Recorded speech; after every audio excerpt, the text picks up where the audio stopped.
I read somewhere Richard Branson said he had a guy who was stealing from him and he gave him a chance and he brought him back in and he's like, oh, I may have done this or whatever. I got to tell you, if you steal from me, you lie to me, I'll fire you on the spot. I have a video I showed all my new employees saying, here are the 5 things that will get you fired on the spot. One of them is lying. We're in a highly regulated industry as attorneys. We cannot lie. Like that's a big no-no. And if my people lie to me, let's say they've done something wrong, one of the attorneys or paralegals does something and then they cover it up, like that can adversely affect my client's case. I won't know. We could get sanctioned. We get sued for malpractice. It's just a bad thing. So the truthfulness, that's easy and straightforward. One time I had a woman, her husband died of cancer and she was a single mom, widow with kids, and she had a special needs kid and she was stealing. And I'm like, man, that was a hard call. Like she was stealing documents and giving them to another firm. That wasn't like stealing food. I would have bought her food.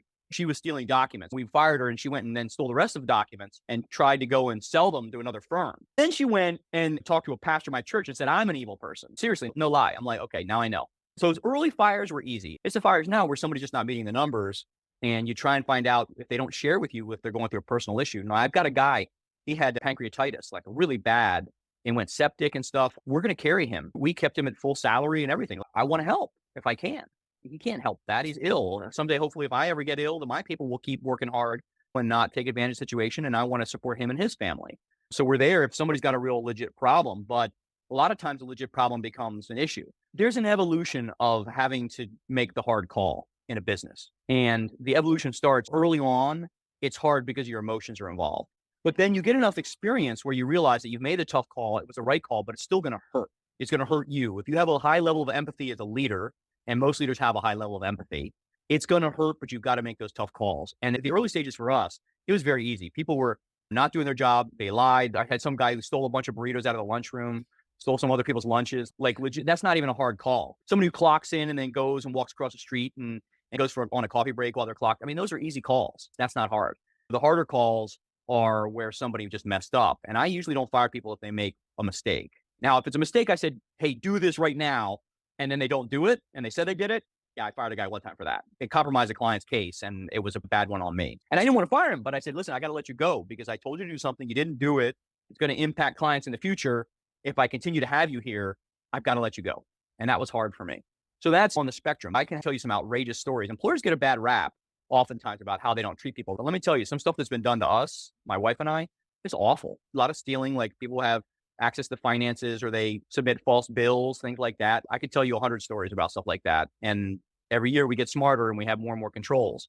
So for me, the tough call, you just got to do it because if you don't make the tough call in the moment, it's going to be worse later on. It, honest to God, always gets worse. If you got somebody who's going to steal from you, they're going to steal more later. They're never going to get better. Oh, I got caught. Sorry. I'll never do it again. No, they're always going to get worse. They'll try it again. So you got to be careful about that. I'll tell you a story. I don't know if this is going to resonate with people, but I want to share this because I got to tell you stuff that's happened to me. And maybe I'm wrong. If you think I'm wrong, comment below. We can have a dialogue about it. But let me give you an example. You all know, or you should know, that I spent a year sleeping on a couch because I was so poor, I couldn't afford a bed. I had been financially wrecked. I lost everything. I had my clothes. I had a couch. I had an indoor-outdoor table I was eating off of. Slept on a couch for a year. And I was the top graduate of most outstanding in my law school class. And this was, I guess, 10 years after law school graduation. So, you know, it was bad. I had a paralegal one time came into me and she wanted to get a raise and she wasn't making her numbers. And I said, she wasn't handling the number of cases she should be handling. And she wanted $1 an hour more. And I said to her, well, listen, I can give you $1 an hour more. That's fine. But can you handle more cases? Because, you know, you've been at the firm for a couple of years now, or maybe it's a year and a half. You should be handling more stuff. Do you need more training, et cetera, et cetera? I walked through no. And then she started crying. She said, because I don't have this $1 an hour more. My son is being forced to sleep on a couch. And she hadn't heard my story. And listen, I don't want to be unsympathetic, but I slept on a couch for a year. I did. And so I said to her, hey, you know, I slept on a couch for a year. You think you can maybe work a little bit more? I want to give you more than $1 an hour more. Maybe you can handle a few more cases. Let's try you picking up some more cases, see how you do in a month, come back, and let's talk about raising your salary. I wanted to pay her more, honest to God. A week later, you can't make this stuff up. A week later, she called in the office saying she was running late and she was broken down on the side of the road. It's her and another person. And they said, we're going to get an Uber and come into the office. We'll be there shortly. They didn't show up that day. So I had one of my people, I was like, we were calling hospitals and jails. I thought maybe they got arrested because they had pot or something. I don't know. Or maybe they got hit on the side of the road and were taken to the hospital. And then one of my paralegals came over. They were friends with him on Instagram and they decided to go to the beach that day. So a week before she's crying, she took an unpaid day off to go to the beach with her buddy. You know, you look at people's hearts. And so what did I do the next day? I fired her, and she got all incensed that I fired her. I said, listen, you lied about coming to the office. Like, had they just taken a personal day, that's fine. We have PTO. You don't need to even make stuff up, but you lied about what you were doing. And I was worried, and I spent time calling hospitals and jails thinking something was wrong with you. I was legitimately concerned. I found out about 6 o'clock at night that night. Maybe I'm wrong for that, but I got to tell you, look at their heart. I don't know any pro employee, oh, you should have given him a break. I don't think so. But again, maybe I'm too jaded now. I don't know. Or maybe I should have just given her the $1 an hour, but I bet she would have still gone to the beach. So that's a tough call.